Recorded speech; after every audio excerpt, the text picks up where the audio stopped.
আসানসোল শহরকে যানজট মুক্ত করতে যৌথভাবে উদ্যোগ নিল আসানসোল পৌর নিগম ও রেল প্রশাসন। শুক্রবার আসানসোল পৌর নিগম ও রেল প্রশাসনের তরফে আসানসোল রেল স্টেশন সংলগ্ন এলাকায় রাস্তার দুধারে গজিয়ে ওঠা দোকানগুলিকে সরিয়ে দেওয়া হলো। এর ফলে কর্মহারা হয়ে পড়েছে দোকানদারেরা।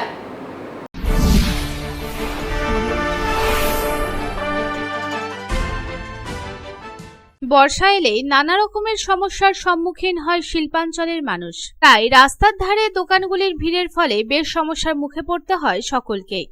এর আগে বহুবার রাস্তার ধারে গজিয়ে ওঠা দোকানগুলির উচ্ছেদ অভিযানের কথা বলা হলেও উচ্ছেদ স্থগিত রাখা হয়েছিল, তবে শেষমেশ আর শেষ রক্ষা হলো না। শুক্রবার আসানসোল পৌর নিগম ও রেল প্রশাসনের তরফে আসানসোল রেল স্টেশন সংলগ্ন এলাকায় রাস্তার দুধারে অবৈধভাবে বসা দোকানগুলিতে উচ্ছেদ অভিযান চালানো হয়। এই উচ্ছেদ অভিযানের মুখে বাধা দেয় দোকানদারেরা, তবে তাদের বাধা অতিক্রম করেই আজ এই উচ্ছেদ অভিযান চালানো হয় এবং রাস্তার দুধারে বসা সব দোকানগুলিকে উঠিয়ে দেওয়া হয়।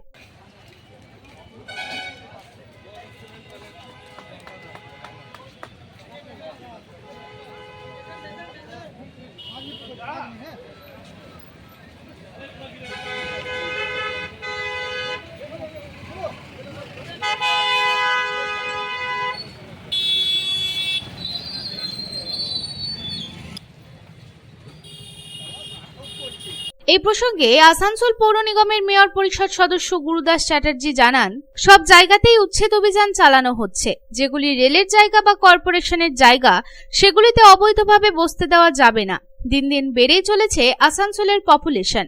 আসানসোলের ফুটপাত বাড়ানোর জায়গা আর নেই। এই দোকানগুলির ফলে প্রায়ই সমস্যার মুখে পড়েন সাধারণ মানুষ। তাই আজ এই সিদ্ধান্ত নেওয়া হলো। বসে আছে তো রেল তো মাঝে মাঝে এসে উঠিয়ে দেয়। আমাদের তো কর্পোরেশনের যারা বসে থাকে তাদেরকে বললেও শুনে না। রেলের জায়গায় দেখুন বারবার এসে উঠিয়ে দেয়। আগে সিপিএমের সময় পাঁচাই হতো, তারপর আবার বসতো। সেরকম আমাদেরও পাঁচাইন করা উচিত মাঝে মাঝে।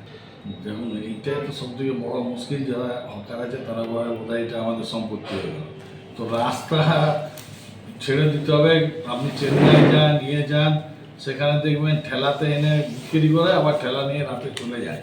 বেকার সব জায়গাতেই আছে, কিন্তু পার্মানেন্টলি বসে যাওয়া তাহলে সাধারণ মানুষের তাতে অসুবিধা হয়।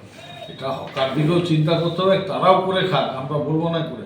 ঠেলা নিয়ে আসুক, ছাতা নিয়ে বসুক, মাল বেচুক, আবার তারা ঠেলা নিয়ে যথাস্থানে চলে যায়। এটাই হওয়া উচিত শহরের কথা চিন্তা করে। কারণ আজকে রাস্তায় মানুষ চলার রাস্তা নেই, তো সবাই সত্যি কথা তো বলবে না, অনেকে ইয়ে করবে।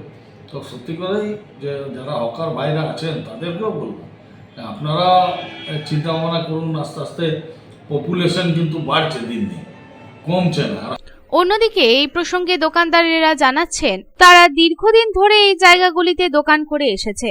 উচ্ছেদ অভিযান চালানোর আগে তাদের কোনো নোটিশ দেওয়া হয়নি। বহু পুরনো এই দোকানগুলি, তবে এই দোকানগুলি উঠিয়ে দেওয়া হলে এখন তারা কি করবে?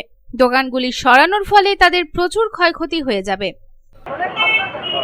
80 साल का दुकान है, हम लोग का पुराना दुकान है।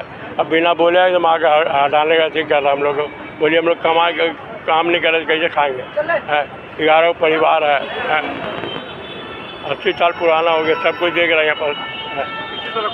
कोई नोटिस नहीं दिया, खाली ये बोला है, अभी आके बोला हटाने के लिए। क्या वजह है? क्या कुछ वजह वो बोल भी नहीं रहा कि क्या वजह है, इसीलिए हटा रहा है, कुछ बोल नहीं रहा। अभी क्या करेंगे आप लोग? हम लोग क्या करेंगे? हम लोग कोई रोटी वोटी दे तब ना हम लोग हटा लेंगे। कोई रोटी दे। हाँ, कितना का नुकसान हो रहा है? बहुत नुकसान हो जाएगा, जो 40-50 रुपये नुकसान हो जाएगा।